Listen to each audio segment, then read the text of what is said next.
During the Second World War, Dr. Edward Shouldice, a Toronto surgeon, performed emergency hernia operation on Canadian servicemen. Because beds were scarce, the men were on their feet within 24 hours. Some were back fighting within 2 weeks. And this was all in direct violation of medical theory, which said recovery after a hernia operation could take weeks, even months. But 45 years later, the Shouldice Hospital is still challenging that theory. Straight after their operations, patients walk to their wheelchairs. Within a couple of hours, they go for a stroll. And so successful is the hospital that more than 50% of its patients come from outside Canada. A January night at Toronto's Royal York Hotel, and yet another convention. It's not the Elks, it is not the Kinsmen, it's a hernia reunion. It is in fact the 39th annual reunion of Shouldice Hospital patients, and 1,500 of them have turned up. Apart from some nurses and a handful of women patients, this is an all-male affair, and they all have only one thing in common.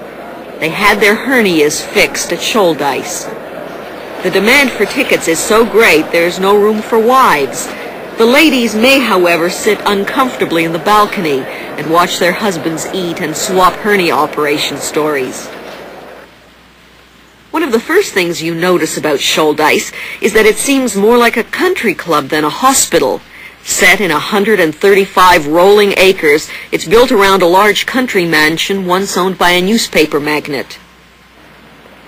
Last year, some 7,500 patients passed through the assembly line operating rooms at Shouldice. Over the years, the hospital has seen hernias from all walks of life, from farmers to film stars, plumbers to politicians. Among the rich and famous who walk through these gardens, a former governor of Michigan, the actor Chuck Connors, the opera star John Vickers. Many more have come and gone anonymously, their secrets safe with Shouldice. Okay, Mr. Harrison, I'm Dr. Obney. How do you do? Chief Surgeon Dr. Nicholas Obney examines Tim Harverton, a manager of a bank north of Pittsburgh, Pennsylvania. Now I'm going to just step on a scale here, please. We'll see how Tim has 2 hernias, one a recurrence. 164. After his first hernia, he spent a week in a U.S. hospital and 2 weeks at home in bed. The average stay at Shouldice is 72 hours. After his examination, Tim will change in his and become part of the club-like atmosphere of Shouldice. At lunch, the new arrivals meet and get to know other patients who've already been under the knife. Most will know each other for only 3 days. Yet the common experience will lead in many cases to the kind of friendship which usually occurs to men who've shared the same trench during wartime. After lunch, Nurse Bridget Killian, a bit like a genial staff sergeant, tells the batch of 20 new patients who are going to be operated on tomorrow what to expect. No breakfast. Nobody gets breakfast. Late cases, all of you can't go early in the morning, so late cases will get something to drink, a coffee or tea. You will survive. Everybody does. Now, when you come back from your operation tomorrow, some of you 2 hours, 3 hours after you come back, you're ready to sit up on the side of your bed. When you think of getting in and out of bed, always try and do it in a little rolling motion, keeping everything together. Don't suddenly throw your leg out because that's going to hurt if you do. So if you try and keep everything together, that's the easiest way. It's going to take a couple of days before anything starts moving along in that bowel after your operation. You will get laxatives, you get oil, you get milk and magnesia, and as a rule you go to the bathroom before you leave here. If not, you'll certainly go when you go home.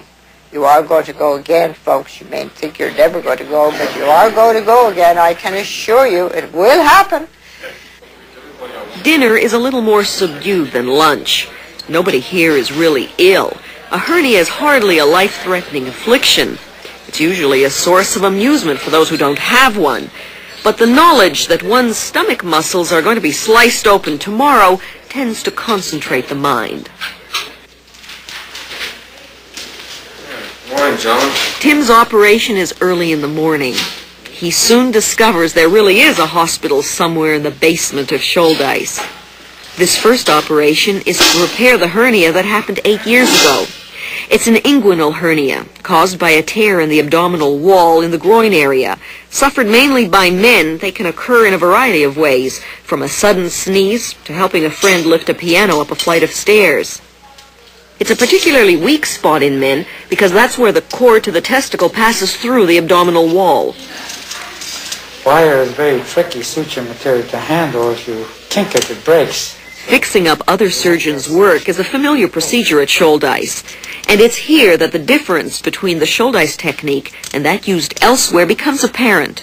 Dr. Obney is repairing the torn muscles in Tim's abdomen with 6 continuous layers of stainless steel wire, 2 rows per muscle layer. The steel sutures are stronger and last longer than traditional synthetic sutures, and the area around the hernia is so strengthened that the likelihood of it ever needing repair again is slight. Shouldice's success rate may well be the highest anywhere, which is why doctors around the world send their patients here. Okay, the operation's over. This way. Okay, put your arms around the shoulder now. Take a nice deep breath. Step down. Take a deep breath, and let's walk along. Okay. After his operation, Tim walks to a wheelchair. Not a normal post-operative procedure in most hospitals. The hardest is to keep your eyes open. Eh? All right. Yes, okay. Okay, come around this way. Sit down, please. Right. Put your feet up. Bend your knees, sir. Yeah. Sit down. Okay, then we'll see you upstairs. He'll rest for a couple of hours and then, whether he likes it or not, be told to get up and get moving. Because the patients have had only a local anesthetic, their bodies recover faster, and the more they exercise, the more the pain diminishes. They are not permitted the luxury of lolling around in bed and moaning in pain. Instead, there's the slow, purposeful Shouldice shuffle. And there's time to swap hernia stories and a little sympathy. Dr. Bernd Shouldice, son of the hospital's founder, believes there's more to surgery than surgery. There's making the patients happy. A lot of the patients probably enjoy themselves. They meet people from quite a number of different areas, and they mix farmers with businessmen and so on and so forth. And I think they're pleasantly surprised, rather than in many general hospitals, you go there, you're in a room, and you stay there. Sure, you can wander around to some extent, but then everybody's got different problems. Here, you've got the same common problem, and there's a lot of comparing goes on, you know. Have you had offers to franchise this hospital? Yes, we've had offers to franchise.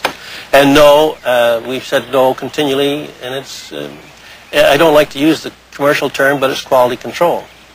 If we did start another hospital, and we've certainly been encouraged to do it frequently enough, it would have to be the same. And I really wouldn't trust it to others. The emphasis on exercise is relentless. Not only are the patients encouraged to stroll the grounds in summer and the corridors in winter, they can walk around a putting course slowly and retrieve their golf balls very slowly. But the only banker I know that doesn't play golf. And inside there's a pool table. None of these pursuits is what you would call demanding, but they all require movement. And nothing brings people together more than taking part in Mrs. Killian's musical aerobics. 1 line, 2 lines, 3 lines, 4 lines, 5 lines, all the way up there. I stand up there. Is that okay, Paul? Okay, now everybody up there, put your arms up. There's something. It's not Jane Fonda's workout, but here too, there is no gain without a little pain.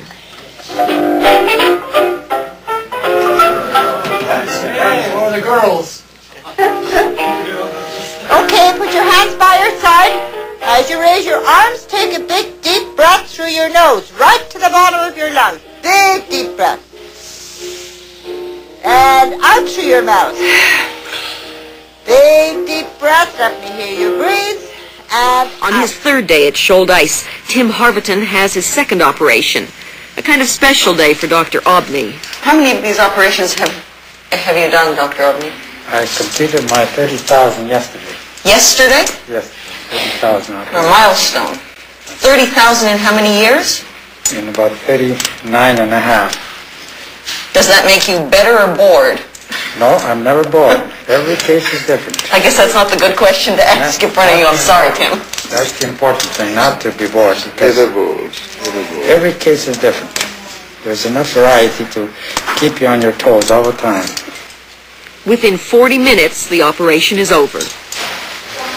How are you doing, Tim? Okay, very good. Very good? Not bad. It's very neat, actually. Okay. 6 days after he arrived, Tim Harverton is on his way home. The whole thing cost him $2,100, not including airfare, but Harverton believes it was well worth it. Really no comparison. It's amazing that after a surgery that you're able to get up off the operating table and literally walk to a chair. Tim Harverton's connection with Shouldice may not be over.